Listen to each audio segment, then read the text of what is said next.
Итак, вчера мы проанализировали суть этого понятия дикши. And according to Jiva Goswami, quoting from scripture, the distinguishing factor of diksha is the giving of those secret mantras. И в соответствии с Джива Госвами, в соответствии с шастрами, самое главное, что составляет дикшу, это секретные мантры, And those are useful for deity worship. которые используются для поклонения божествам. And of course, in the Gaudiya Sampradaya, we also do deity worship. Конечно, в Гаудия Сампрадае мы тоже поклоняемся божествам. So therefore, in order to worship the deities, we need to get those mantras, so we have to take the diksha. И для того, чтобы поклоняться божествам, нам нужны эти мантры, и, соответственно, нам нужно получать дикшу. At the same time, Lord Chaitanya introduced Nam Sankirtan, chanting the name of the Lord, as the main sadhana for us. В то же время Господь Чайтанья представил Нама Санкиртана, воспевание святого имени, как главный для нас процесс.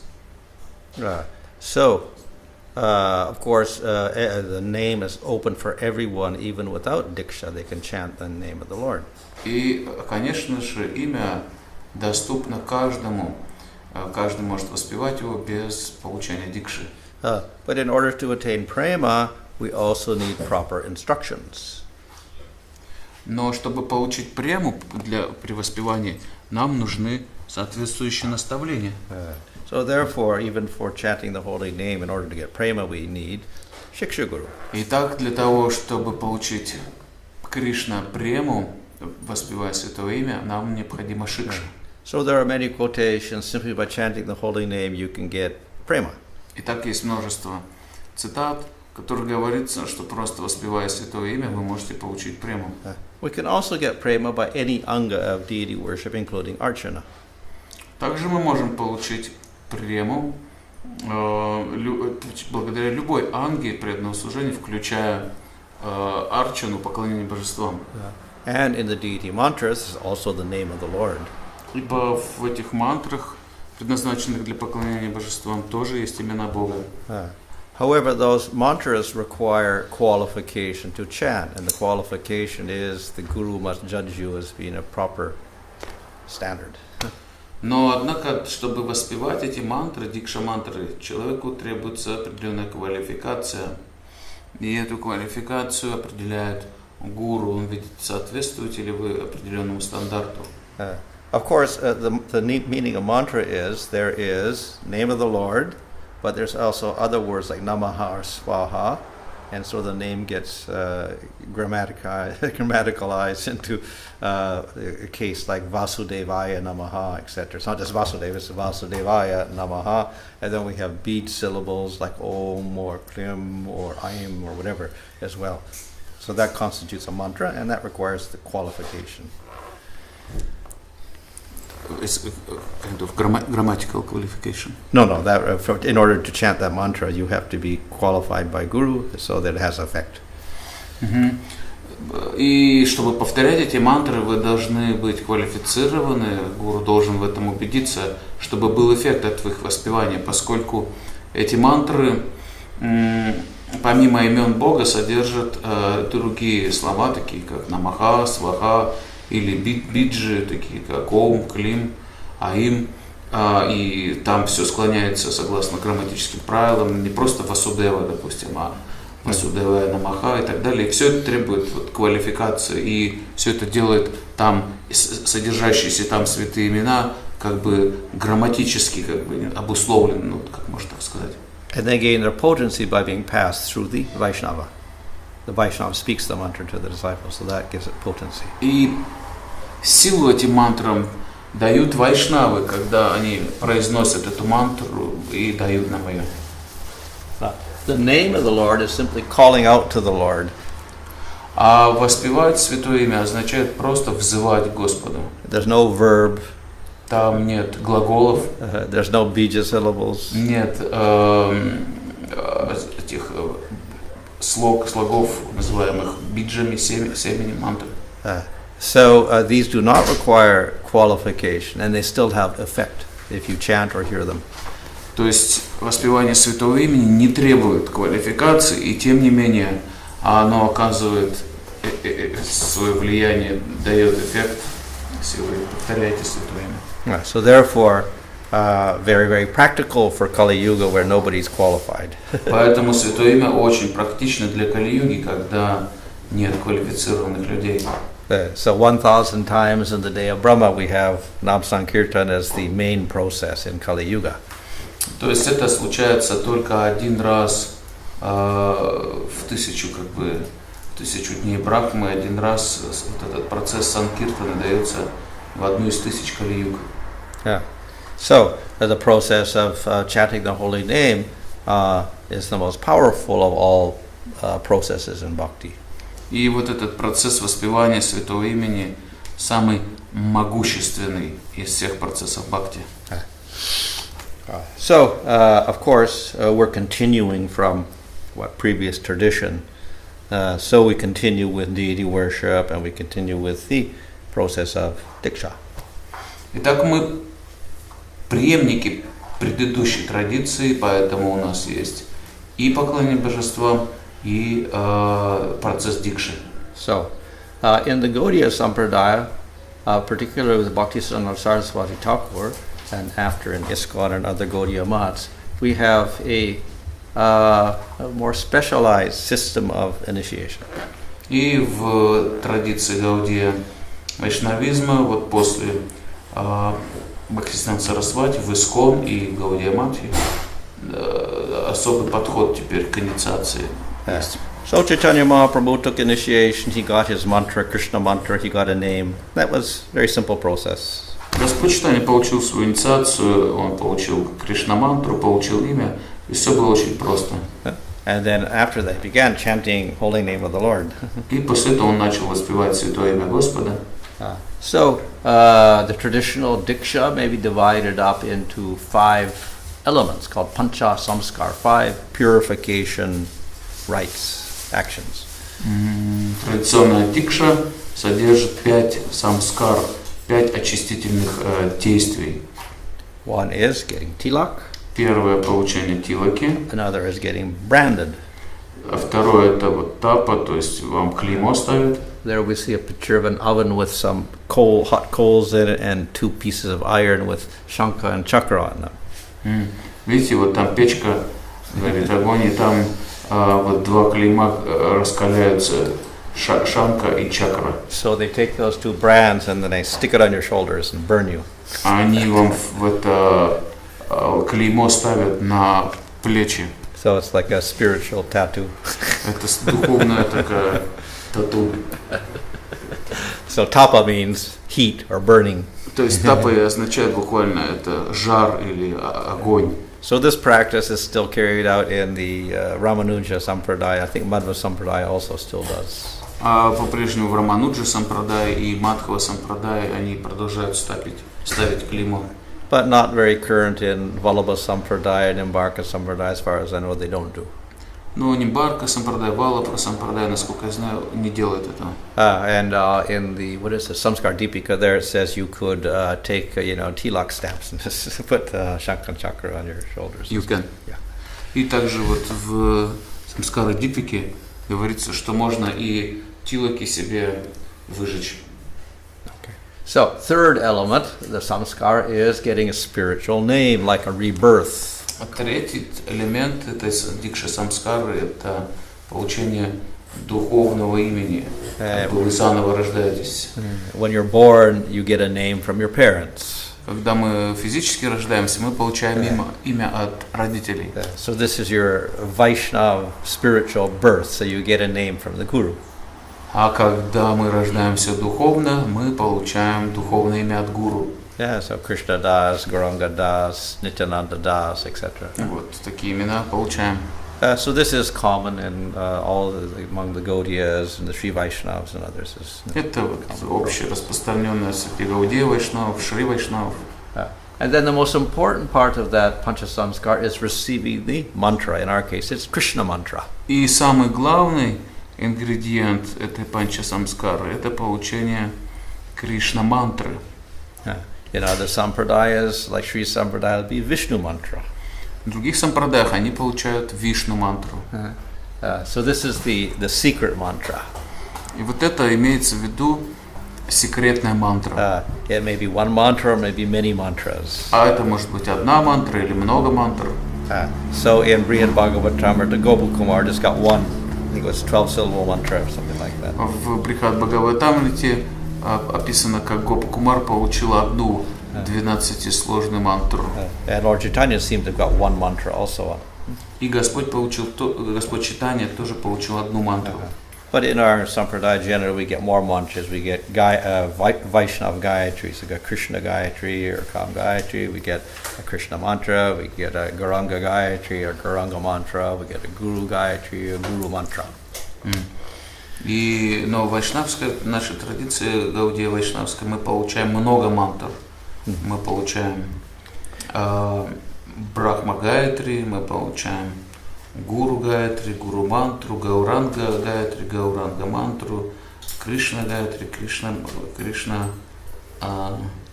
Гayatri. Okay. So the fifth element is called yaga, which can mean archana, it can mean sacrifice, it can mean sacrifice homa, or it can also mean simply surrender. И пятым элементом дикши самскары является яга.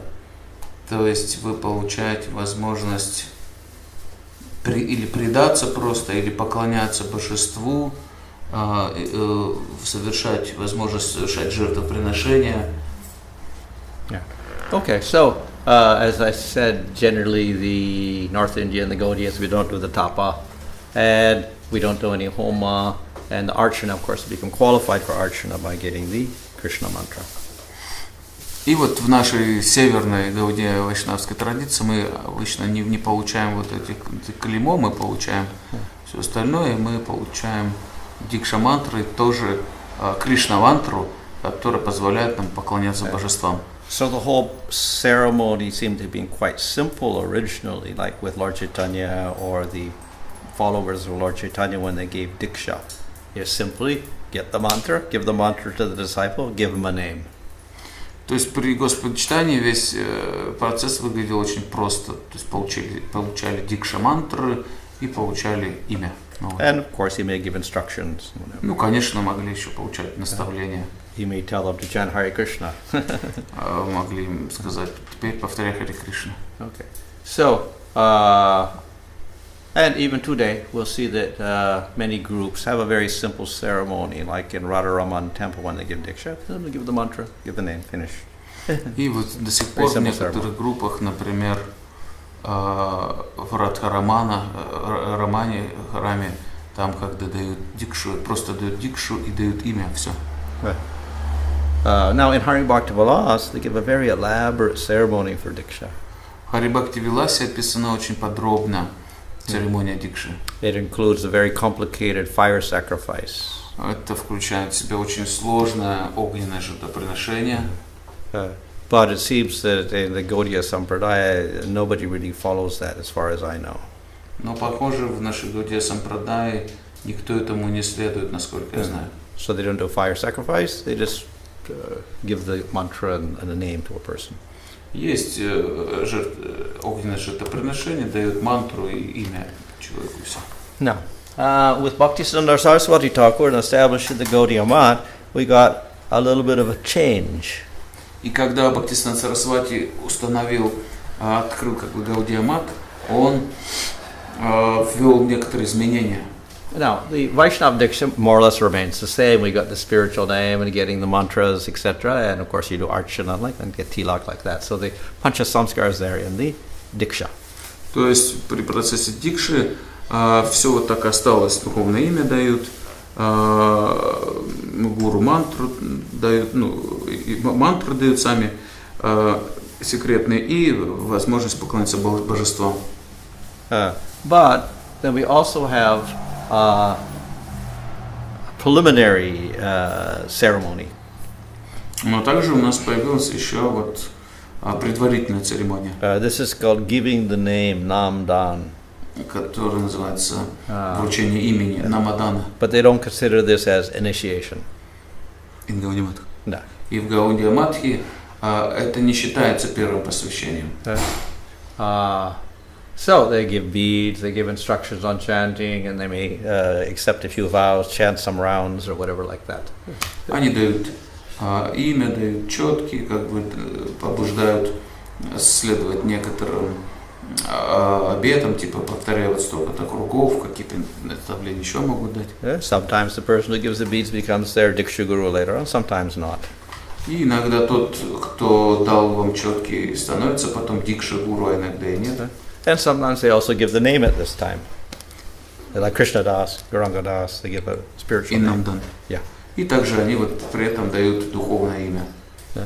But they don't consider this as initiation because the most important part, that is the giving the secret mantras, is the Diksha.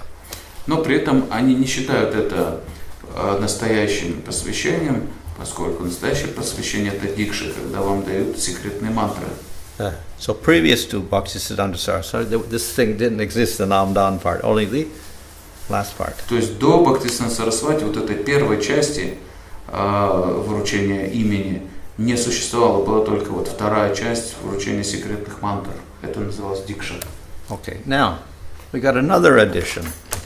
И еще изменения у нас есть. This is Vedic Diksha. Есть Vaidik Diksha. So this occurs at the time of the Vaishnava Diksha, which is called second initiation. Это происходит во время нашей второй инициации, по-нашему, вайшнавской инициации. So after getting the Vaishnava mantras, then you get this Upanayanam and you get the Vedic Gayatri mantra. После того, как вы получаете вайшнава мантру, вы получаете Упанаяну, Шнур и получаете еще ведическую мантру. So this is a particular Vedic samskar with Vedic mantras, and it's very set. It's just a whole procedure, like other samskars, 12 samskars or whatever. It's a set Upanayanam samskar with a Vedic sacrifice, and in that sacrifice you get the Vedic Gayatri mantra. Swaha, etc. При этом проводится жертвоприношение ведическое, и дается вот эта ведическая мантра Ом Бувах Сваха и так далее. So traditionally, this was done completely independent of Vaishnava Diksha. Whether you're a Vaishnava or not, if you're upper caste, Vaishya, Kshatriya, Brahmana, then you would get this when you're a 5-year-old or 7-year-old. И традиционно вот эту ведическую мантру давали и проводили жертвоприношение огненное, независимо от того, являетесь ли вы вайшнавом или нет. То есть, когда вам исполнялось 5 лет, и если вы принадлежите к высшим кастам, браман, кшатри и вайши, вам давали вот этот шнур. For instance, Lord Chaitanya, when he was a young boy, he got his Upanayanam, he got his thread, he got his Vedic Gayatri mantra. Вот Господь Чайтанья, когда был маленьким мальчиком, он получил свой шнур и получил ведическую Гайатри мантру. And Krishna, he's a Vaishya, so when he went to Mathura, then he was kind of like a Kshatriya also. Anyway, they arranged for his Upanayanam and he got his thread, etc. Также для Кришны он был вайшей, но потом отправился в Мадхуру, стал типа кшатрием, и ему устроили там уже тоже ведический обряд получения шнура. So Bhaktisiddhanta Saraswati attached this to the Diksha ceremony for a certain reason. И Господь Чайтанья He put them together in one и, ceremony. вернее, Бхактисиданта Сарасвати совместил эти две вещи, то есть ведическую мантру с получением вайшнава мантры в одну церемонию дикши, второй инициации по определенным причинам. There was a challenge from many Vaishnava, many Brahmanas, that the Gaudiya Vaishnavas, unless they are Brahminical, should not worship the Shalagram Shiva. Был вызов от ведических браманов, смарта браманов, таких кастовых, Гаудия Вайшнавам. В том он заключался, что пока вы не получили браманическое посвящение, вы не можете поклоняться Шалаграма Шилам. They even held a huge debate in Bengal at one time, and they called all sorts of scholars and smartas and Vaishnavas from Vrindavan and Bengal, and they had a whole discussion about whether Gaudiya Vaishnavas, if they're not Brahmanas, should worship the deity. И они даже большие дебаты устроили в Бенгалии, созывали туда всех смарта браманов, ученых, вайшнавов с Вриндавана, с Бенгалии. И предмет был такой: могут ли вайшнавы, Гаудия Вайшнавы, если они не браманы, поклоняться божествам. So in the Bhagavatam, there it says, if one is a dog eater or a very low class person by birth, if they once purely chant the name of the Lord, then they become qualified to do the sacrifices that a Brahmana usually performs. В Бхагаватам есть утверждение знаменитое о том, что даже если человек родился в семье собакоеда, но если он хотя бы раз чисто произнес святое имя, он получает право совершать жертвоприношения, которые могут совершать браманы. This is also quoted in the Nectar of Devotion by Rupa Goswami to show that bhakti destroys all karmas. Это также цитируется Рупой Госвами в Нектаре преданности, чтобы показать, что бхакти разрушает всю карму. So therefore, Bhakti Siddhanta Saraswati Thakur's reason that when you're getting initiated, then you are a Vaishnava, and obviously you will be chanting the name of the Lord purely. So therefore, I will also give the Upanayanam Samskar, because you're qualified for whatever a Brahmana can do. И причиной Бхактисиданта Сарасвати, как бы его побудительным мотивом к тому, что он сделал, было то, что если вы вайшнав, вы воспеваете чисто святое имя, то автоматически вы можете делать все то, что делают браманы, то есть вы выше брамана автоматически. So here we have an addition, because technically before all this, before the Bhaktisiddhanta, the whole Upanayanam and the Gayatri mantra, Vedic Gayatri, was completely separate, done by the family. But here with Bhaktisiddhanta Saraswati, he tacked it onto the Vaishnava Diksha with the Vedic fire sacrifice.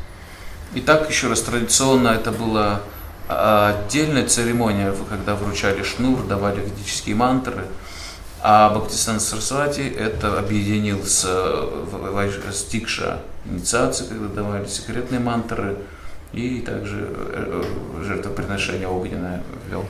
So we find there's some modifications of the whole Diksha, Vaishnava Diksha, because we got this addition of a Vedic Diksha in there. That's one modification. Итак, вот одна из нововведений, инноваций, модификаций, которые ввел Бхактисиданта Сарасвати, то есть во время дикша церемонии, и также вам давали ведическую дикшу, давали штур и все такое. We get this division with the Namdan and then the Vaishnava Diksha. И еще и разделили на две инициации. Первая вам дают Намадан, святое имя, а вот вторая это уже инициация. And one of the Pancha Samskars, or two of the Pancha Samskars, end up in the Namdan, and the other parts in the. И получается, две из вот этих дикши самскар перешли наверх, когда вам дают имя, и Тилаху там дают вам имя. So, this getting the Vedic Gayatri is to show that we're more qualified than a Brahmana. The goal is not to make us into Brahmanas. The goal is to show we're superior to the Brahmanas. Цель наша не в том, чтобы стать браманом, наша цель даже быть выше, чем браман, и поэтому автоматически добавили ведическую Брахма Гайатри, предназначенную для браманов. And even if we don't get that Brahma Gayatri, but we have the other deity mantras of Vaishnava Diksha, we're qualified for deity worship. И даже если мы не получали бы вот эту ведическую мантру Брахма Гайатри, которые совместили с дикшей, у нас все равно же есть дикша мантры секретные для поклонения божествам, мы все равно можем поклоняться божествам. But because of criticism from the Smartas, they said, actually, okay, we'll also have threat because we're superior to the Brahmana. So. И из-за критицизма вот этих смарта-браманов Бхактисиданта Сарасвати ввел и эту церемонию получения шнуров. Вот у нас тоже есть шнуры, мы тоже браманы можем поклоняться божествам. So we find with Bhaktisiddhanta was little modification of Diksha. And then when we come to ISKCON, we get further modification. Итак, Бхактисиданта Сарасвати ввел вот эти нововведения в церемонию Дикши, а теперь в Искон у нас дальнейшие изменения произошли. So in ISKCON we call the first one also Diksha, which they don't do in the Gaudiya Math. First initiation. Yeah. И в Искон мы стали называть даже первую инициацией тоже Дикша, чего не делают в Гаудия Матхе. And we also add a sacrifice here, Мы также добавили к первой инициации which is not there. жертвоприношения, Yeah. чего нету в Гаудия Матхе. Yeah. And then, of course, in Diksha we get the same as Gaudiya Math. We get the Krishna mantras and the Archana, etc. И также во второй инициации у нас, как и в Гаудия Матхе, есть Кришна мантры и Арчана. Yeah. Возможность совершать Арчану уже в законе. So, now, traditionally, as said in Gaudiya Math, they do an Upanayanam samskar with the Vedic sacrifice, etc., and get the Gayatri mantra. Now, what ISKCON does is,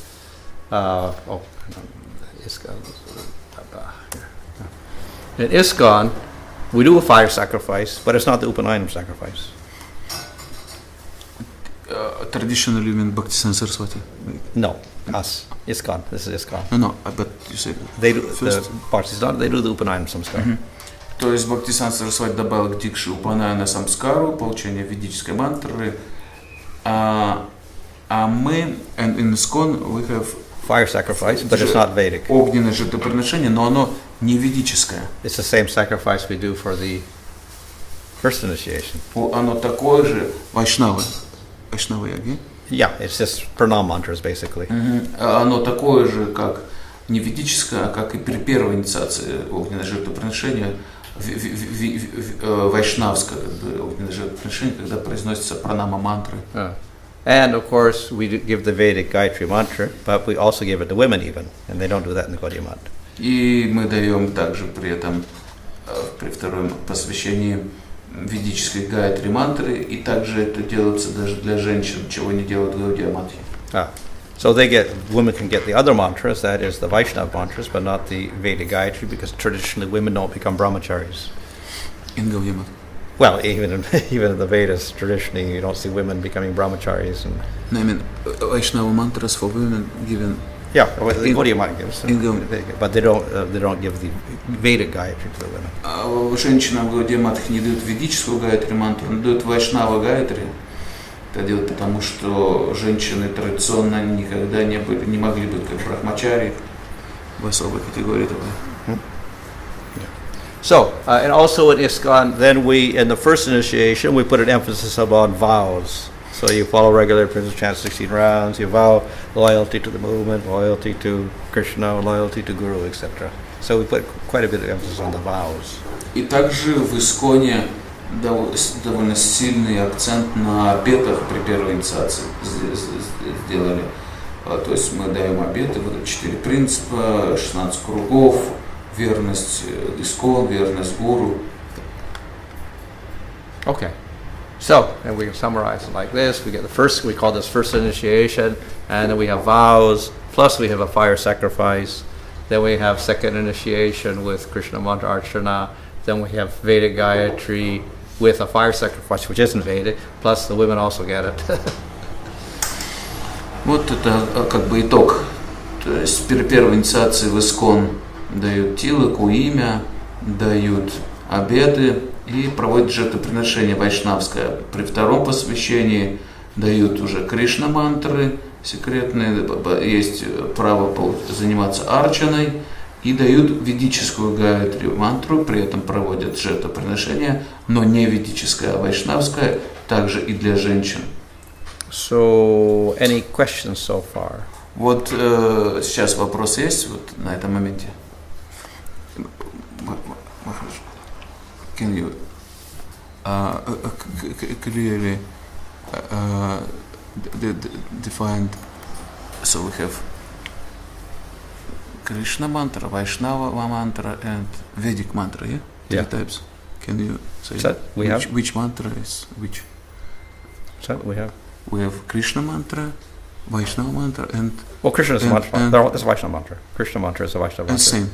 Yeah, Vaishnava mantras includes Krishna mantra, Gauranga mantra, Kam Gayatri, Gauranga Gayatri, Guru mantra, This Guru is Gayatri. This is all Vaishnava mantra. It's all Vaishnava mantra. Vaishnava or Krishna?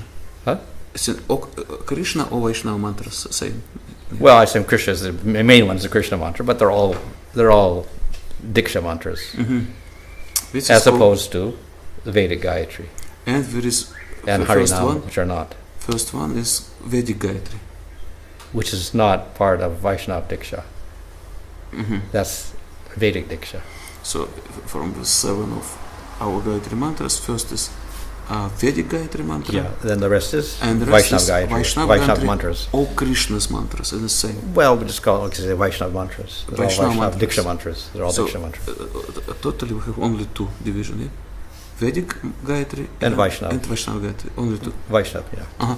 Я просто уточнил для себя, что поскольку часто термин используется, чтобы была ясность полная. Вот, те, кто знают вот эти 7 мантр во второй посвящении, которые мы получаем секретные, из них первая Брахма Гayatri, это считается ведическая Гayatri, а все остальные это Вайшнава Гayatri, не ведические. Так разделяются они. So everybody's clear? Всем понятно это? Я, может, немножко слушал. В чем разница между Вайшнава яги и ведической яги? What is the difference between Vaishnava Yagya and Vedic Yagya? Well, we don't really have a scriptural basis for this Vaishnava Yagya. We just chant the pranam mantras usually and offer fire into the sacrifice. That's how it started. Prabhupada just took some powder and sprinkled it around, and then he chanted pranam mantras with putting ghee in the thing. So that was like the improvised first sacrifices like that. So based on that, then a few devotees went back to the Samskar Deepika and they added a few other mantras to that. Made a little tradition out of it. But basically, its basis is pranam mantras again. You mean there is no So it's not Vedic. description of Vaishnava mantras in the scripture? Not that particular format that we do. No. No. Ну вот, такого вот, как мы делаем, как Прабхупада ввел, это жертвоприношение вайшнавского с произнесением пранам духовным учителям. Вот там Прабхупада тоже порошочек сыпал, водичкой брызгал и вылил масло в огонь. Такого в писаниях нету вообще. Вот. Это вот считается вайшнав. И уже сделали самскара дипику, туда добавили еще каких-то мантр. Вот это считается ведическим огненным, вайшнавским огненным жертвоприношением. То есть ведической нету Мангалачараны. And what about Vedic? Vedic, those are all set. And in the Samskar Deepika, they give I think it's a Samvedic version of the samskars, like the wedding samskar, Upanayana samskar, haircutting samskar, and they have their sacrifice, traditional sacrifice. And you'll find those if you go to any, it's a standard, there's rather standard mantras there. Ну да, and а procedures. ведически не так сложно узнать, они все описаны. Это стандартные такие яги для, например, свадьбы, для получения шнура, для обрезания волос и так далее. То есть их нетрудно узнать. And he said that there is no, как ты сказал, Mangalar? There is no Mangalarcharan mantras in Vedic sacrifice. Fire sacrifice. No. Да, нет там Mangalarcharan. Вайшнава яги, она больше, да, чем ведическая. Ведическая, она получается, меньше себя включает, чем Вайшнава, да? То есть туда добавили больше. Меньше мантр ты имеешь в виду ведическом? In the Samskar Deepika, there is a section, I think, near the end where they have like a Vaishnava Homa, where they offer, to all the Vaishnavas, starting with Nanda Maharaj, Yasoda, and all the inhabitants of Vrindavan, and all the Asasakis and Astamanjaris, and the Dhamma and this Dhamma, and then all the Panchatattva, they do a, Swaha, Swaha, Swaha, that's for each one. That's maybe this similarity we can find there. То есть есть описание традиционных вайшнавских яги Дипика, в Самскара Дипике есть описание классических вайшнавских огненных жертвоприношений, где вот подносят гильют и сваха, говорят там всем вайшнавам, начиная там с Нанды Махараджи, Ишоды, там Гоп, Аштасаки и так далее, Панчататва. И вот по такому же принципу, видно, Прабхупада сделал, он добавил другие имена других вайшнавов в Парампаре.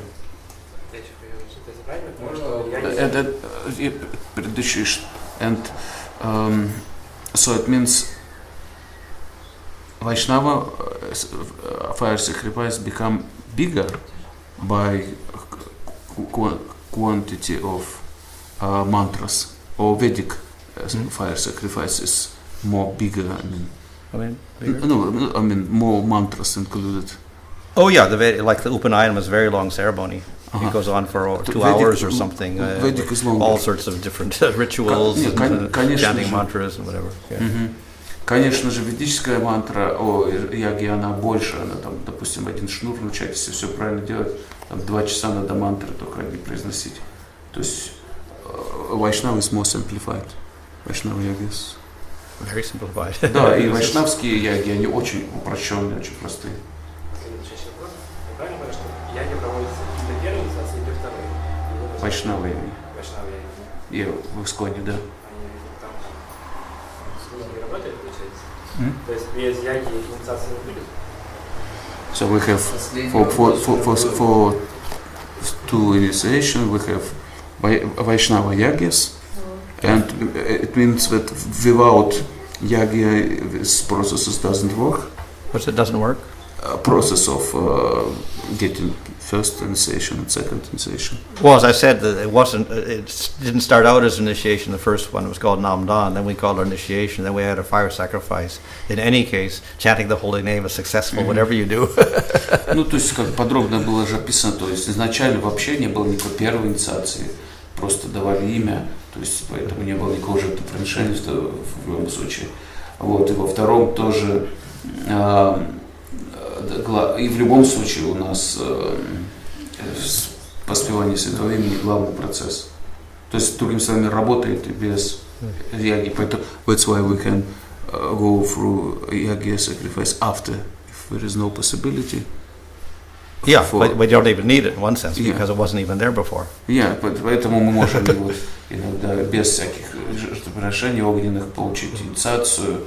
И, строго говоря, она и не нужна, это жертвоприношение, раньше, потому что его не было. Lord Chaitanya, no yagya. Господь Чайтанья через такую ягью не проходил.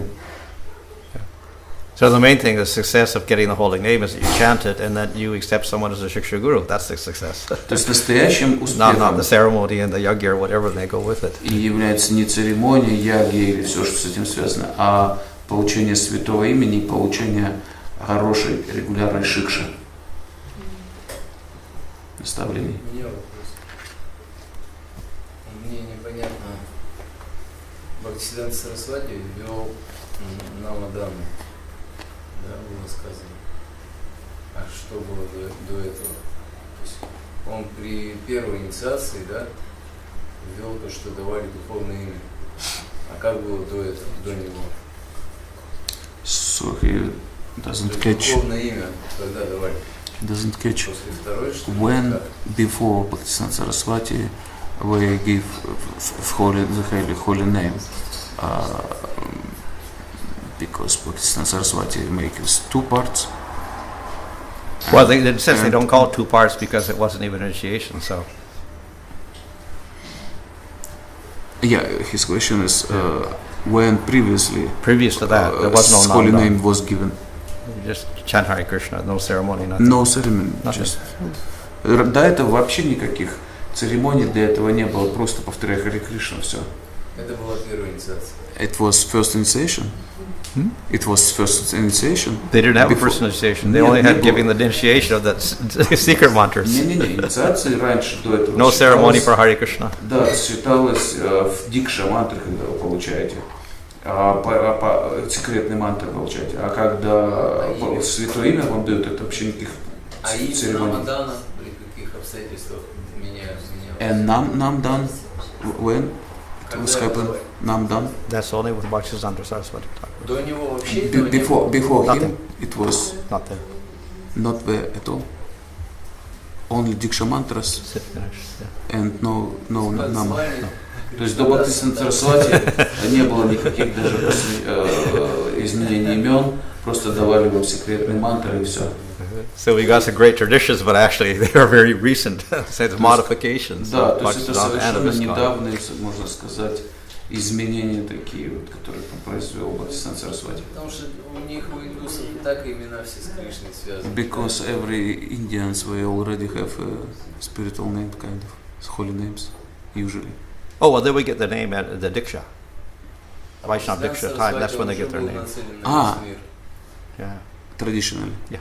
Не, еще раз. Имя давали во время, мы же уже проходили. Одна из 5 вот этих самскар давали имя при, когда давали секретные мантры. Имя давали. До Бхактисиданта. Да, ну традиционно. And sometimes in Bhaktisiddhanta, sometimes they gave the name, sometimes they didn't. Bhaktisiddhanta, with the first. И иногда Бхактисиданта Сарасвати при первой инициации давал имя, иногда не давал. То есть он разделил, что начал давать имя именно при первой инициации, без секретных мантр, да? So he gave a name before Initiation. given the Diksha mantras. Yeah. Да. And sometimes not. А иногда не давал имени при первом посвящении. Понятно, Получается, если Прабхупада может что имя первое посвящение. It means Prabhupada make this modification with holy necessary. You take a holy name Nandana in first initiation. So because Bhaktisiddhanta Saraswati can give or cannot give. He did sometimes, sometimes Yeah. didn't. Either way, And either but way. Prabhupada is He gave. like Put it in the first obligatory. only. Yeah, yeah. Да, Прабхупада да, всегда давал имя. И можно вопрос по вчерашнему? То есть в самом начале у нас как бы были такие фундаментальные вопросы, да? То есть, и, по-моему, ответа так и не было. Они будут или нет? То, что первая инициация, она как бы более важна, и второй момент, что настоящая инициация – это вторая инициация. И какой все-таки ответ? So, question about yesterday topic. Will you give a clear answer to this question? Which initiation is considered more important? Есть ответ? It would depend on the person. Зависит от человека. If we're emphasizing holy name over mantra, the deity mantras and the deity worship, then obviously first, isn't it? Если мы подчеркиваем But- важность yeah. святое имени над как бы поклонением божествам, над этими секретными мантрами, то тогда, конечно, для вас самое важное это первое посвящение. But technically speaking, the second is the initiation in terms of scripture, when you get the deity mantras. А технически, просто говоря, второе посвящение это инициация как такова, когда вы можете уже поклоняться Если этими мантрами подчеркивать божествам. святое имя, я его могу повторять и без инициации. But I can chant holy name without in first initiation. Of course. Да. So the name does not need И initiation. в чем тогда? So that's why the Gaudiya Math doesn't call it initiation at all. Имя вообще не требует инициации, поэтому еще раз, вот в Гаудия Матхи по-прежнему они не, когда дают имя, а святое нам дано, это, они не называют это инициацией.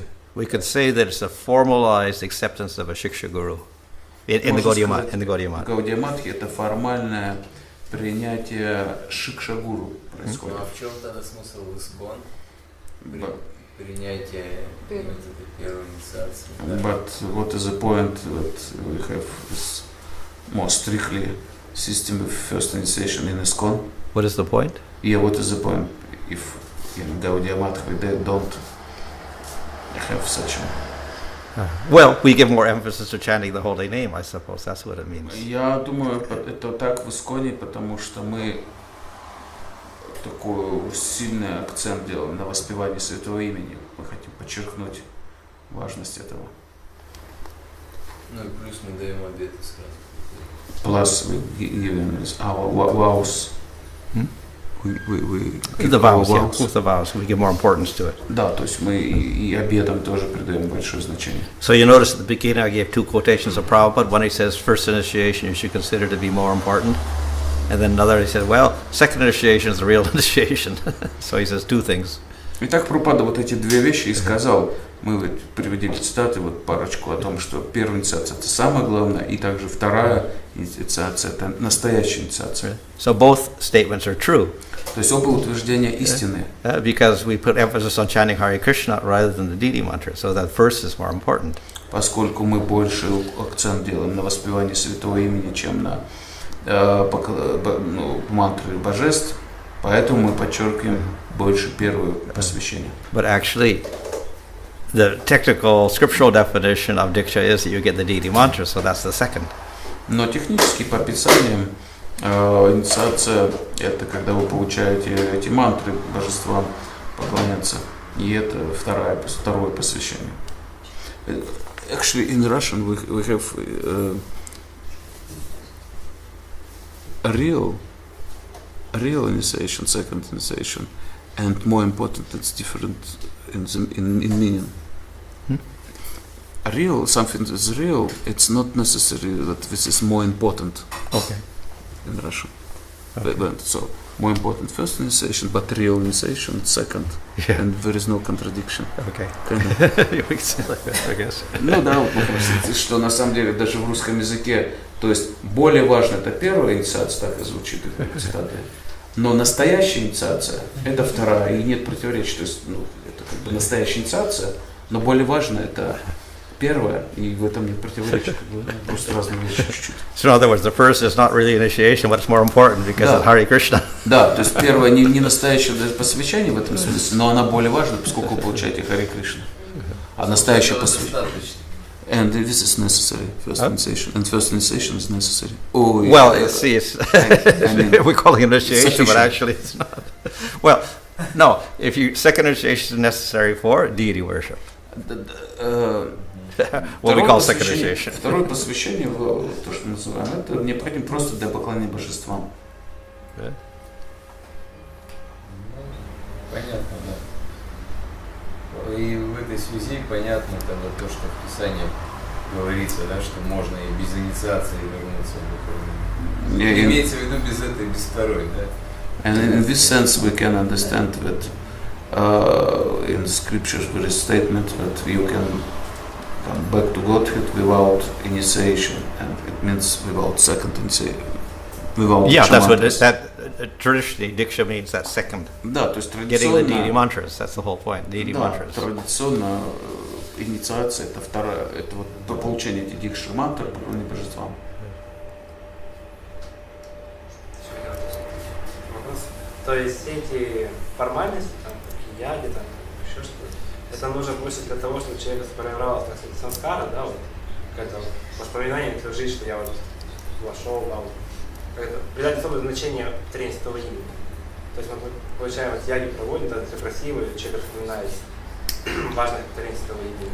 При первой инициации. Да, при первой яги, вторая, зачем еще яги нужно? Сейчас только яги.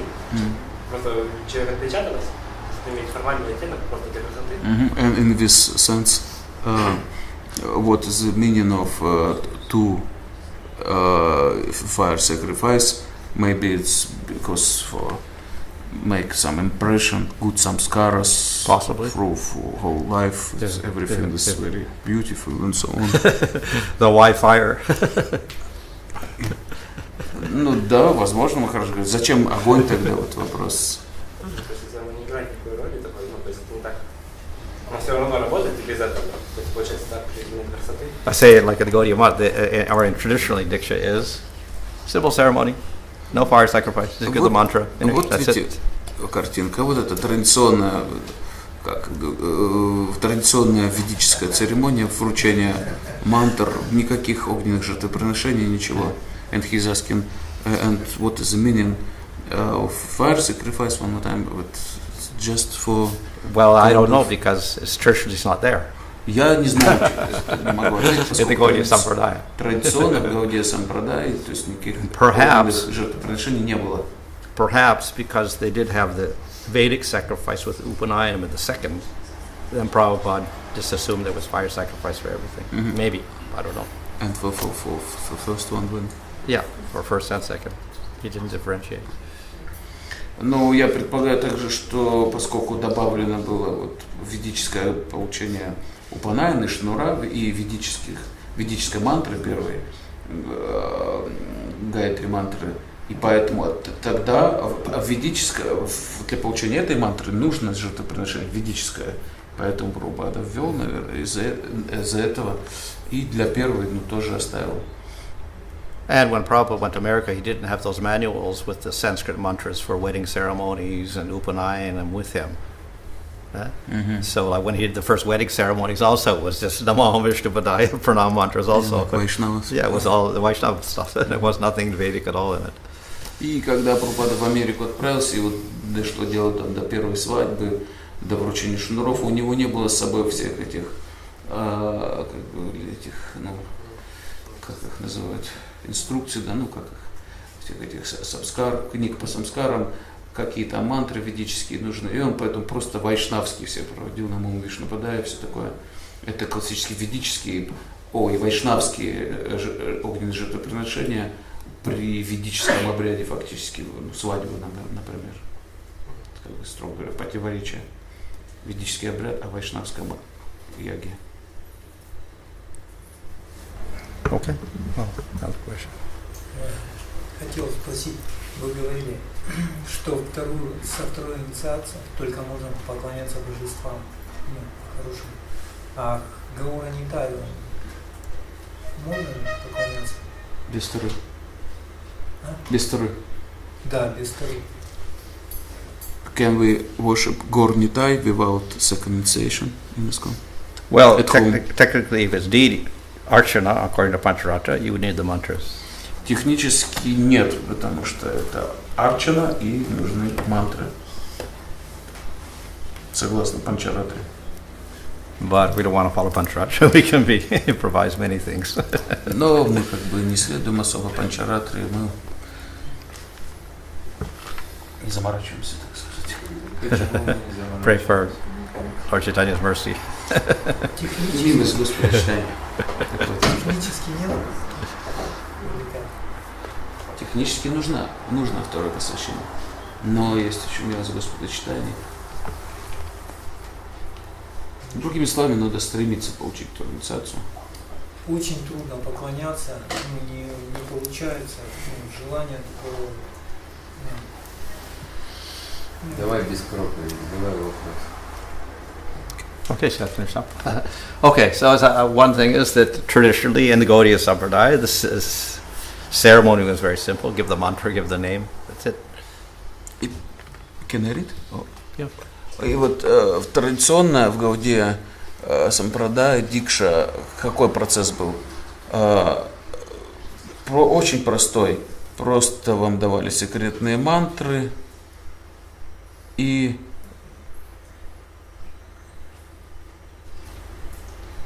вот и все. То есть это и была настоящая Дикша. Yeah, so we see this with Gopal Kumar. He got the mantra from the Guru disappeared, that was it, finished. Вот He didn't even get a name.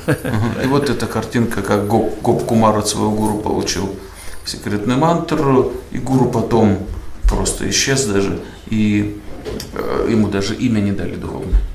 Okay, so question, does our present system with fire sacrifices and public display place too much emphasis on the Diksha Guru as the sole deliverer of the disciple?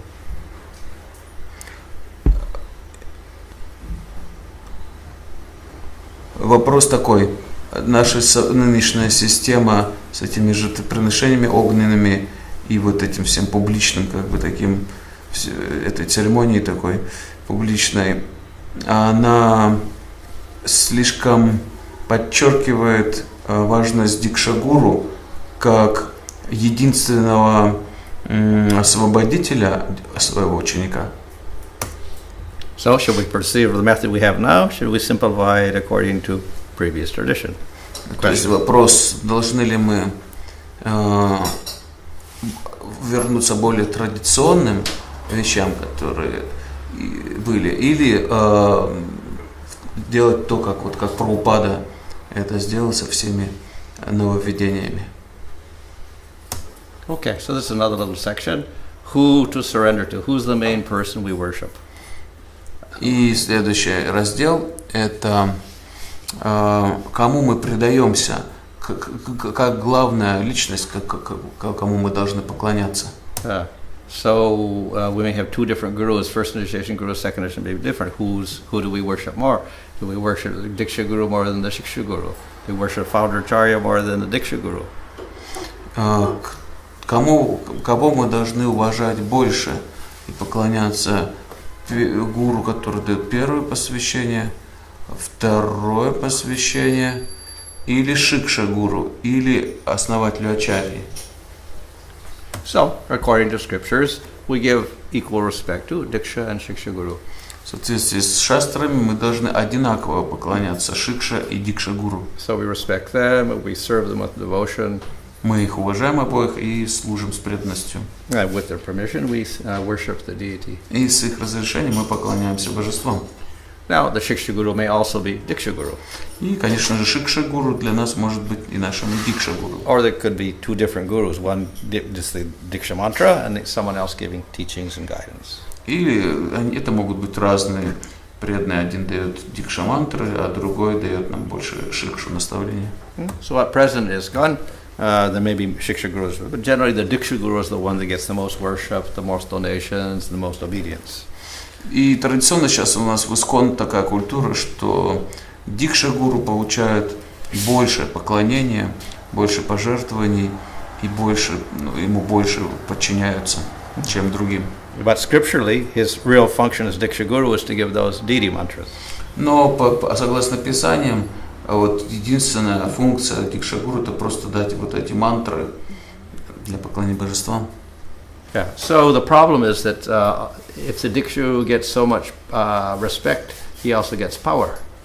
И проблема здесь в том, что если Дикша Гуру так много поклоняются, то он и обретает власть определенную над преданными. So then it'd be very difficult to keep the system that Prabhupada had with the GBCs and temple presidents and devotees under them intact. И тогда трудно поддерживать ту систему, которую представил нам Прабхупада, вот, что есть GBC, президент храма, которому подчиняются преданные. То есть ведь Дикша Гуру как бы врывается в эту схему как бы особо и создает такую дисгармонию, как кажется. So at the present time in the GBC there is an attempt to somehow put more emphasis upon Prabhupada. И сейчас вот GBC старается акцент сделать, больше всего подчеркивать важность Прабхупады для всех нас. And there is some scriptural evidence of this or proof. И есть доказательства этому из Писаний. So in Krishna Bhajanamrita, there we find a statement that we have, different grades of devotees. So first we worship the devotees of greater spiritual strength and those of ordinary strength. So we distinguish between levels of devotees when we give respect and worship. То есть вот в Кришна Баджанамрите говорится, что если что касается уважения или поклонения преданным, то мы должны прежде всего поклоняться тем преданным, у которых больше всего духовной силы. Then there's another statement. The fathers is like the guru. His older and younger brothers are also gurus. But the father of one's father, or a great relative worthy of grace, is also guru. But his worship would be double that of the father. So we have different levels of worship in the family. То есть даже в семье у нас есть, согласно Писаниям, разные уровни поклонения. Например, отец – это наш гуру, а его старший брат и младший брат тоже для нас как гуру. Но отец отца, то есть наш дед, он еще, или какой-то еще более старший его предок, они еще больше для нас гуру и должны получать от нас еще больше поклонения. So therefore it's not devotion to only one person, but we can have devotion to many persons and on different levels also. То есть буквально в 2 раза больше деду нужно поклоняться, чем отцу. То есть есть разные виды преданных, и наша преданность, она, соответственно, должна быть вот такой дифференцированной, то есть кому-то мы больше поклоняемся, кому-то меньше, естественным образом. So in the Harinam Chintamani, the Bhaktivedanta Thakur says the founder Acharya of the Sampradaya, being topmost guru, should be given all respect. И вот прямая цитата из Харинам Чинтамани, Бхактивинода Тхакур говорит, что в сампрадае основатель Ачарья сампрадаи, будучи самым возвышенным гуру, должен получать наибольшее поклонение и уважение. Okay, so anyway, we have concerns for the future. Итак, мы как бы озабочены нашим будущим. How do we ensure that the loyalty to ISKCON remains stronger than loyalty to your Diksha Guru?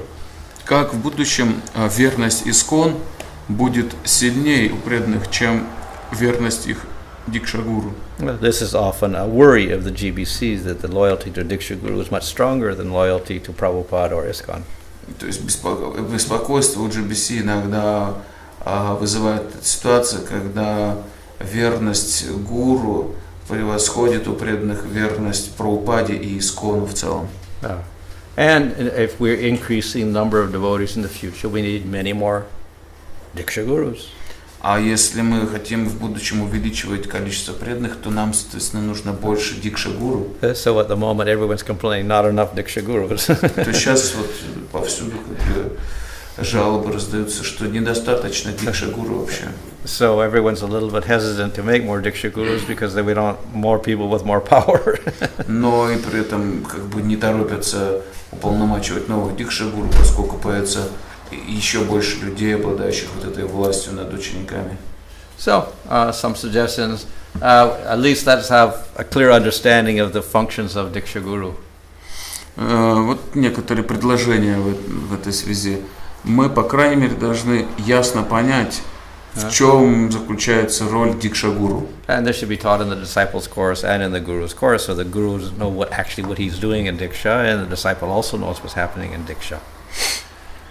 То есть вот в этом курсе ученик в Искон, в частности, на других курсах, нужно четко понимать, что делает Дикша-гуру во время Дикша-инициации и что получает ученик во время этой инициации. We must also have a clear understanding of the importance of staying within ISKCON and contributing to its unity.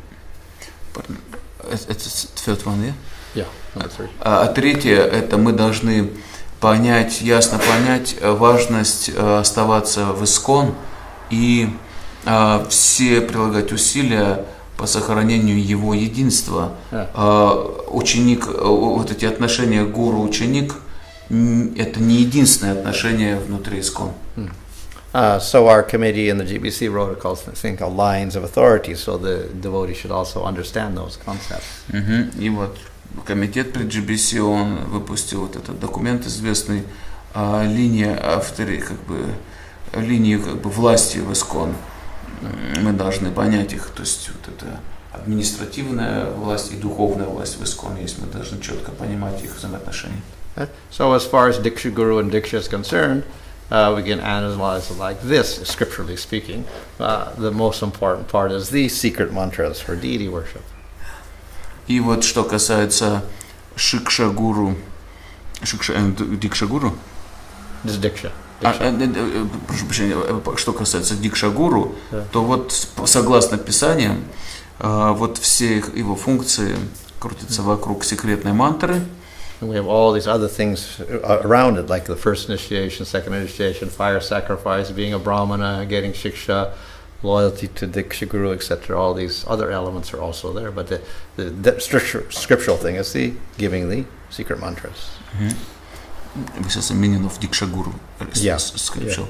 То есть, согласно Писаниям, что бы там еще не было во время Дикша-инициации, в частности, огненное жертвоприношение, браманическое посвящение, шикша какая-то, верность Дикша-гуру и первая инициация до этого, Но все это основным определяющим в дикша-инициации является секретная мантра.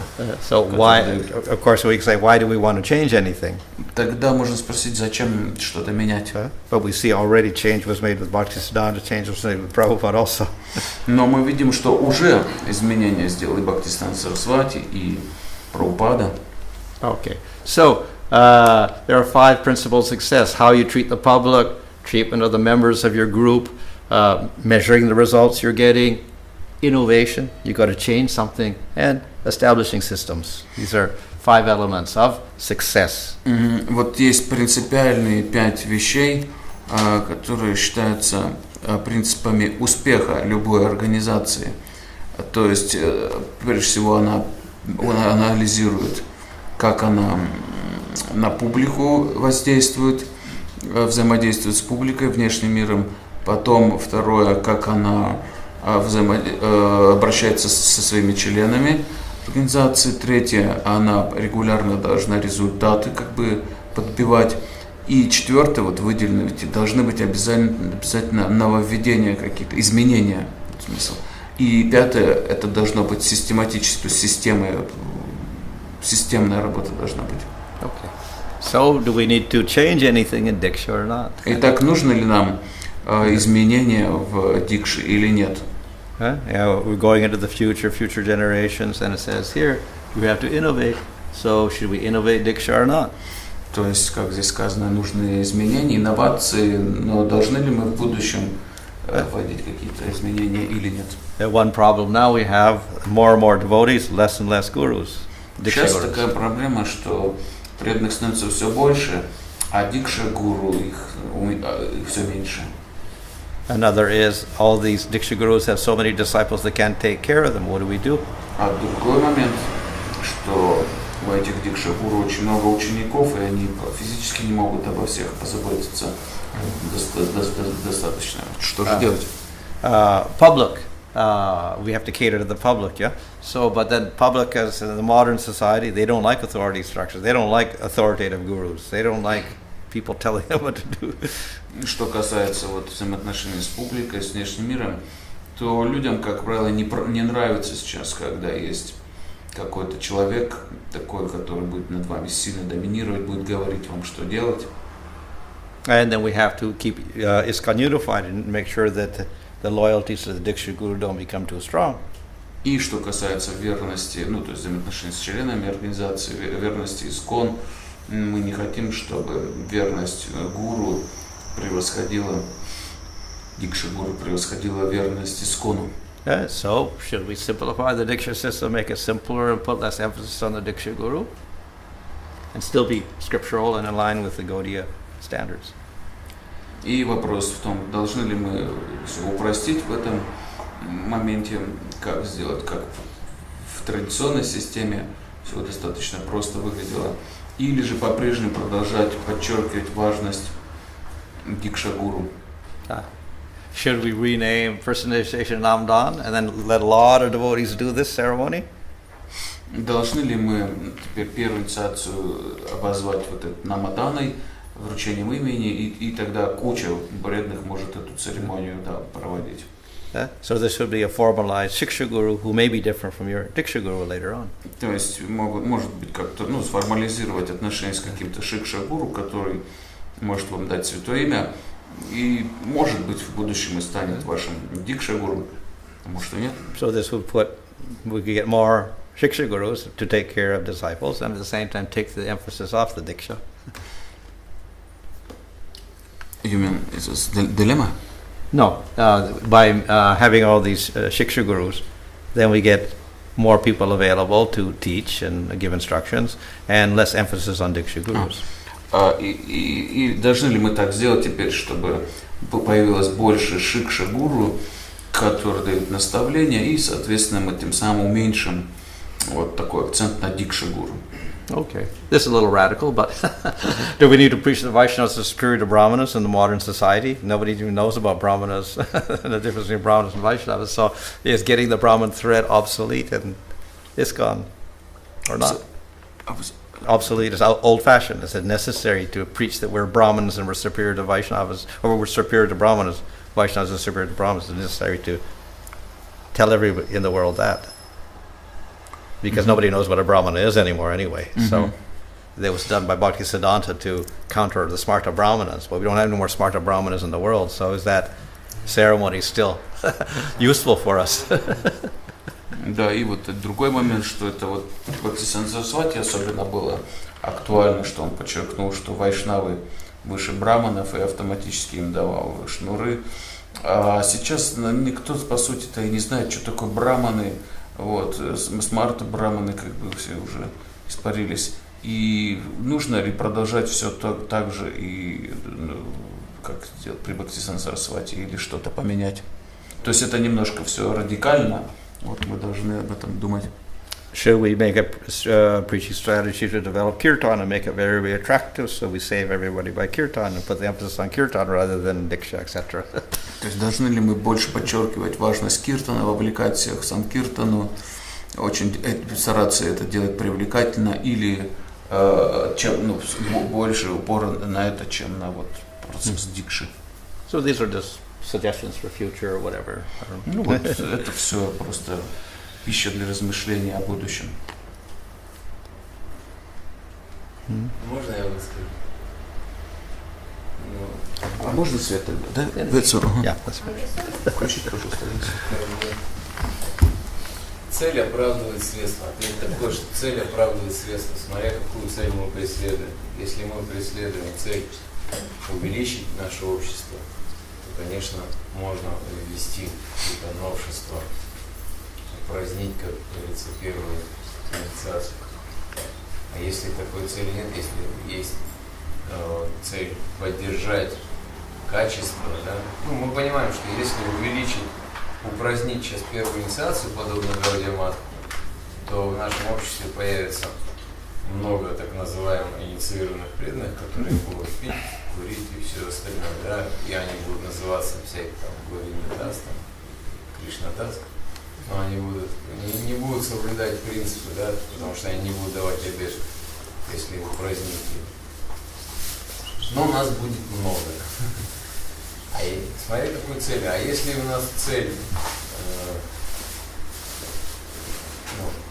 все-таки на качество, тогда, конечно, ничего менять не надо. В этом смысле у нас все нормально. То есть у нас упор идет на обеты, на принципы. И в этом смысле мы отличаемся от Гаудия Матха, то есть мы стоим повыше. Потому что у нас все строго и серьезно. Просто так не дешево. Ну и плюс, какие проблемы. То есть если у нас были озвучены проблемы, да? Именно что касается гуру. Конечно, Махараджу, может, это и интересно. Можно еще добавить, да, что Прабхупада сказал, даже если один станет воистину преданным, да, я буду считать, что моя цель достигнута, ну, то есть как бы за качество, как будто за количество не гонится. So his thoughts about this, that if we, it's famous saying that gold is justified the means. Gold is justified the means. If we have goal. Yeah, then the means should correspond to get to the goals. No? Yeah, Okay. and if our goal is make more devotee like Gaudiya Math, Okay. and we do some innovation in first initiation, and do like them, of course we quite soon we can get so many devotees like Krishnadas, Govindadas, who will still smoke and drink and so on. Like we see in Gaudiya Math. Yeah, okay. And but if our goal is make everything strong, like Prabhupada said, Well, both. If- It's both, actually. Make more devotees, but make strong devotees and pure devotees. So we can do both. ну да, понятно, хорошо, сразу эту мысль все уловил. А у нас цель, на самом деле, обе, не одна или та, или другая, а у нас сделать больше сильных преданных, цель вот такая. Плюс сразу вижу, будет как бы дискриминация небольшая. То есть есть преданные, которые дали обет при первой инициации, да, и будут какие-то преданные, и между ними по-любому будет какой-то конфликт. And will be potential conflict in these two groups of devotees, one who previously gave the vows for regular principle, for example, Okay. in first initiation, Одни and получили по those старинке, who и новые, in да. old-fashioned style, and new one who will not give any No, they could vows. have vows also for Shiksha gurus. Нет, Same vows. они тоже будут давать при первом посвящении Дикши-гуру, Only те же Шикша-гуру. Шикша-гуру, только Шикша-гуру, те же самые обеты. Те же обеты, это шикша будет. Same vows, but Yeah, why to not? Шикша-гуру. Why not? Maybe Почему better, нет? maybe more vows even. Может еще даже больше обетов сделать. Another thing is that, these are different levels, but there could be other levels of devotees also, lesser levels like this, and leading up to that, the Namdan or whatever. So it's a very broad base. Like even now, we allow so many people to come to the temple. They may not be following all the principles or whatever, but we encourage them. So we have different levels of devotees anyway already. But to us we don't have this kind of official, but Shiksha, a kind of Shiksha initiation. First one. Yeah. To us who's less. Yeah. So And possibly official first we could have initiation. more official levels also. Yeah, that's another With thing. vows only for serious. Yeah, but we could have other levels also, just like we now have this whole thing with Krishna Sevak and different levels also. So it No, could be nas- formalized more, whatever, if you want to.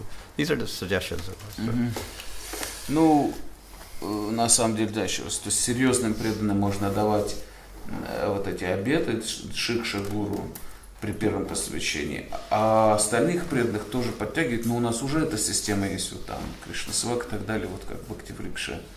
А это тоже все преданные, их тоже всех вдохновляют, о них заботятся, но им официально намадану не дают. Вот как при первом таком посвящении, которое Шикша-гуру будут давать с обетами.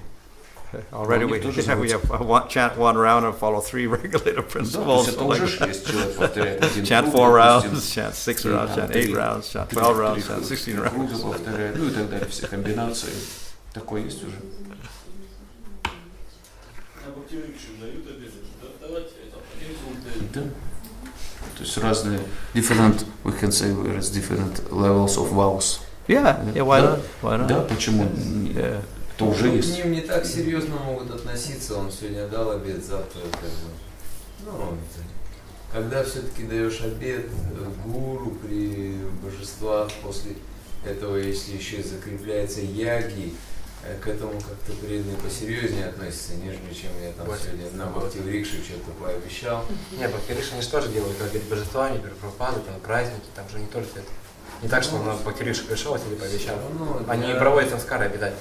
Для Да, нас, прописано для в южников, Врикше. надо вот, да, вот, конкретно, чтобы чай была там, апостиль, то есть ягия должна быть. да. That's straight to yoga. Чтобы мы к этому серьезно, и то Fire даже cycle после is straight to этого yoga. мы умудряемся нарушать. Махарадж говорит, жертвоприношение вообще из Трета-юги. His point is that kind of vows who's kind of less level, less quality. It's not devotee may not consider very seriously, but this when you get first course, initiation with fire, with deities, with vow and so on, it's more Yeah. how to say, encouraging and more impressive. Could be. But why fire sacrifice? I don't know. Why fire? For impression, he said. For Yeah, but why fire? Why not Christmas tree? Why not? So many things are there to give impressions. I mean, why fire? Which is straight to yoga thing. То есть, ну зачем тогда зачем огонь, вот огненное жертвоприношение для вот этого впечатления? Почему, допустим, не елку там вот, поставить на яги? То есть, зачем вещь из тритоюжная вещь такая, жертвоприношение огненное? Мистика. Потому что там подключаются боги, там Some demigods and all. Maharaj, in one lecture I listened to Srila Prabhupada say that the guru should not be like a fashion. People should accept a guru. Who needs a guru is a person who really wants to go back home at Godhead. Therefore, he should accept a guru. Somebody serious that he understands. I don't want to stay in this material world anymore. Yeah. I want to go back to God. Yeah. Therefore, I need a guidance. Yeah. And I sincerely honest. I want to go back to God. Yeah, yeah. He needs a guru. Yeah. It's not a fashion like, oh, my guru is better than your guru. My guru is better than your guru. Or my guru is more beautiful. My guru has more disciples.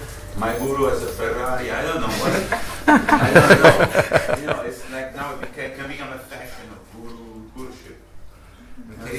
Ну, Ганга Прабhu, да, вот подчеркивает этот момент Прабхупада, который часто говорит, что гуру должен принимать только тот, кто очень серьезен относительно проблем жизни и хочет вернуться домой к Богу, а не должно быть это предметом моды. Вот гуру все принимают, и я тоже приму, и мой гуру более крутой, чем твой, у них больше учеников, он более толстый, он более красивый, у него Феррари и все такое. То есть это гуру должен, то есть гуру вообще подход должен быть очень серьезный.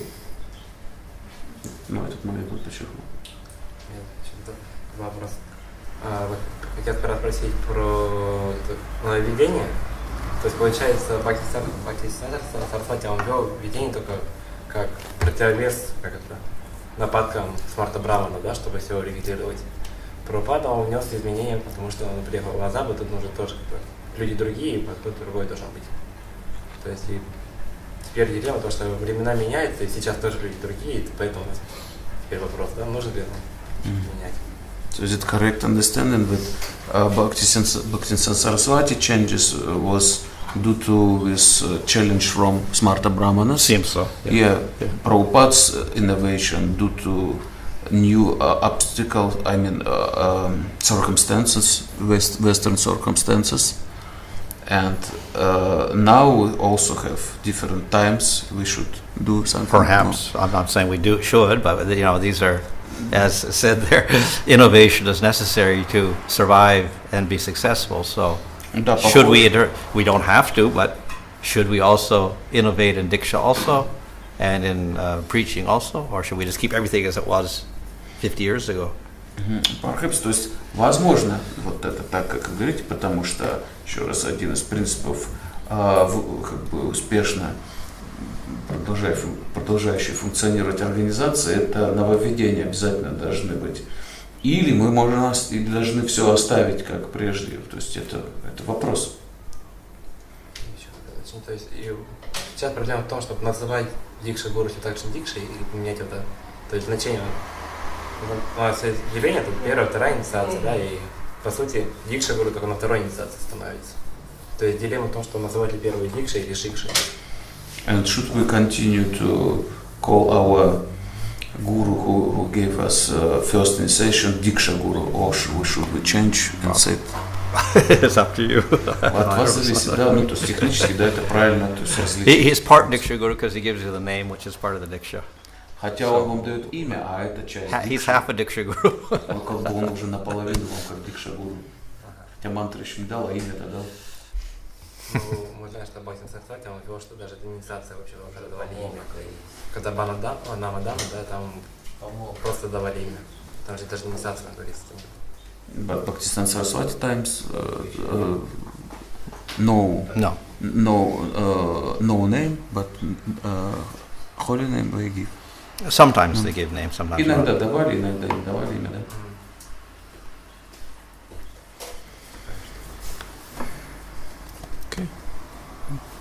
Еще хотел такая, то есть суть-то какая, как мы сохраним силы? В том, что мы будем следовать Писаниям, то есть в чем проблема, что изменить? То есть мы получаем силу от того, что мы следуем шастрам, это было, да, вот Дикша, это вот вторая инициация, это Нама, и из этого мы получаем силу. Или как? Или суть в том, чтобы у нас просто духовным учителем общаться на Кришну и развивать святое имя, то есть привязанность к Кришне. И вот это Нама, и привязанность к Писанию, как сохранять Парам, при этом не так важно. А более важно развивать Ну, отношения да. с именем. Да, то есть, ну так. То есть духовный учитель для чего нужен там? чтобы он дал мне нам уже вернулся божествам, чтобы я то имя повторял. Да какая разница, дикшн будет или шикша? То есть, в чем-то дилемма получается.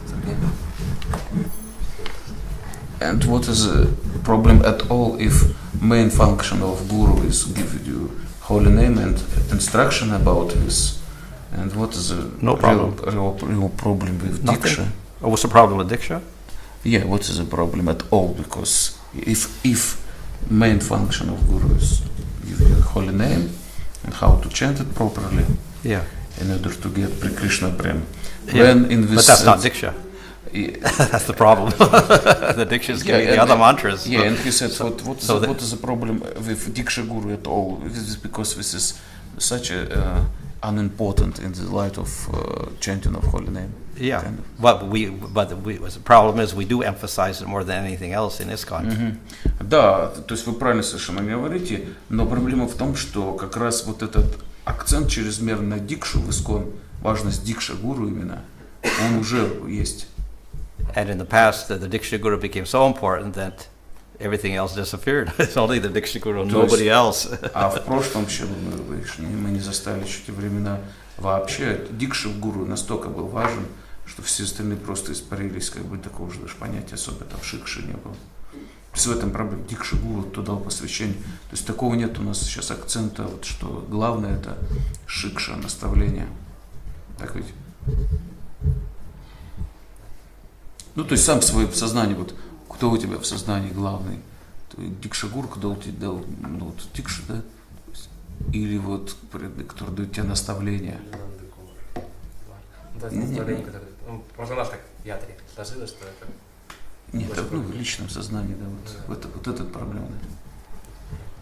Нам Шрила Прабхупада наставление все дал.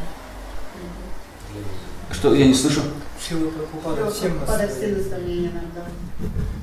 Шрила Прабхупада. So, but we already have so many instructions from Prabhupada. Yeah. Да. Yeah. But concerning initiation, not so many. No instructions about fire sacrifices. He did these things, so we follow after that. But there's no real instructions about that. Но касательно вот того же посвящения, у него на самом деле нет многих наставлений. Он сам так делал, и мы просто за ним следуем. Но вот наставлений его на этот счет у нас немного. То есть, вот, поэтому Now, требуется разобраться. if Prabhupada was still alive, we could ask him certain things. Well, should we call this first initiation or just call it Nam Dan, like as they do in the Gaudiya Math and Bhakti Samajana? And then we would have a clear answer. Now we don't know. Вот если бы сейчас Прабхупада был, мы бы его спросили, должны ли мы так же оставить, как сейчас, или как бы Гаудия Матхи сделать намадан просто такой, и он бы все нам раскидал. Ну вот мы не можем сейчас спросить. Or the same with the women guru issue. То же самое спросили бы просто. Maybe we could just simply go to Prabhupada, you want some women gurus now? And he could say yes or no, but we don't know because he didn't appoint any women Diksha gurus, but then he said, oh, there can be women Diksha gurus like Janava, so he made statements like that, but then he never appointed any at that time, so people are a little doubtful one way or the other. То же самое касательно Дикша гуру женщин. Непонятно, мы бы сейчас его спросили, потому что, хотя он говорил теоретически, что женщины тоже могут быть Дикша гуру, вот Джахна Вимату приводил пример, и других, но сам при этом не назначил ни одну женщину Дикша гуру. Тоже непонятно. Вот еще один вопрос там был то, что может ли ученик при живом дикше гуру принимать, давать дикшу? То есть вопрос как-то есть какие-то варианты решения? Или так и так и достается просто вопросом? Ну он же говорил, что Кришна не разрешил, мне кажется. And a question about this given initiation with living guru. Yeah. Although you said that it still doesn't solved. No. But already it's done. Somebody. Yeah, exceptional cases are there. Да, то есть хотя еще не разрешили, но уже исключительные какие-то случаи есть. То есть мы даем живому гуру некоторые посвящения. I think Jayadvaita Swami's there's a disciple or whatever, and Shri Ram Swami's disciple was there. There's a few. Есть, да, вот случай. У Прабхупады есть, да, наставление про то, что он приводил пример, что как в Индии учитель может обучать один учитель на сотни учеников, что он старшего сказал, а они передают младшим. Ну, то есть кто-то так, как учится, он и также обучает других. Почему это, в принципе, нельзя применить на дикше? То есть это... Прабхупада там же тоже, он объяснял, приводил примеры, то, что один учитель, он же живой, вот, меньше ученики, которые, ну, что-то уже знают, они могут других обучать. Они обучают других. Такой же принцип нельзя применить в дикше. Ты хочешь эту проблему сейчас решить? Ну, я просто прочитал. And regarding this question, Prabhupada said that one guru, he can teach so many disciples through his senior disciple. He kind of given him power, way, teach other, and so on. Yeah. So why it is not possible that living guru gave this, how to say, order? Okay, you teach, you become guru. Well, teaching is Well, one thing, and being guru is another. Diksha guru. Ну да, то есть это обучение это одно, о чем Прабхупада там говорит. Everybody can А вот- teach, there's no problem about То that. есть это не проблема обучать, все могут обучать, а вот быть уже дикша-гуру это другое. It's about giving the diksha, but then the diksha, most people don't understand even what it is, and I'm saying it's only giving that mantra. So to give that mantra, what's the big deal? Да, и, то есть быть Надо дикша-гуру, говорить, большинство людей не понимает, что это такое, они думают, что это что-то такое ну, крутое вот в этом смысле. Хотя дикша это просто дать мантры и все. Ну, такая получается неразбериха в головах. То есть люди, если им дадут посвящение, да, вот дикшу, они ж гуру начинают Ну да. превозносить вот очень сильно. Хотя истинный смысл дикши инициации – это получить мантры, то есть достаточно просто.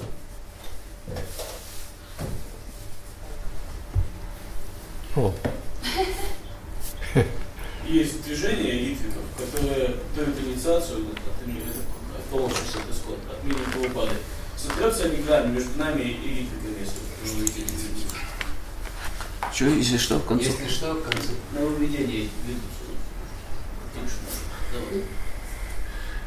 So will we be like Ritviks if we do all this innovation maybe No. in future?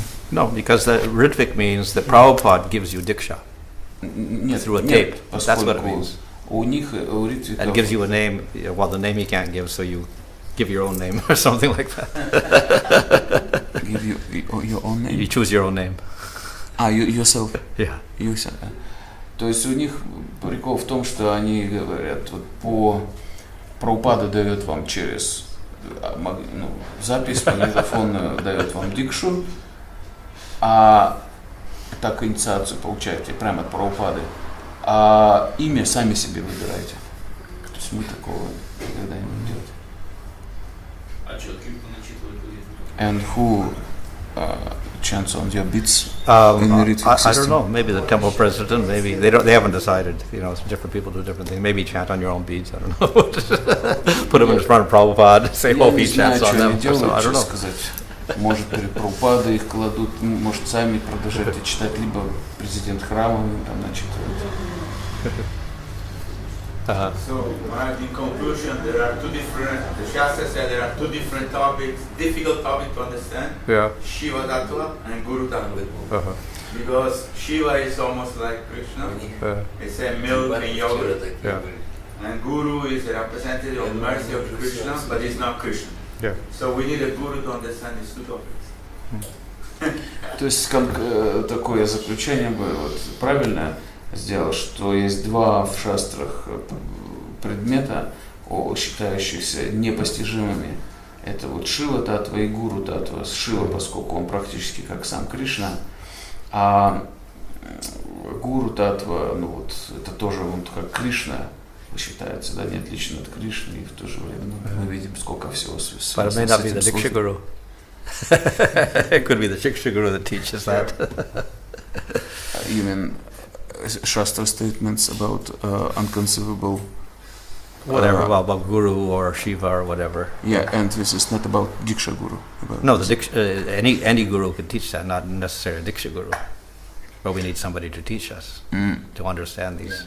Ну, то есть вот elevated это topics. утверждение Шаста, что гуру татва непостижимо, это не обязательно говорится о тикша гуру. Это может быть и шикша гуру. Okay. Да. Hare Krishna.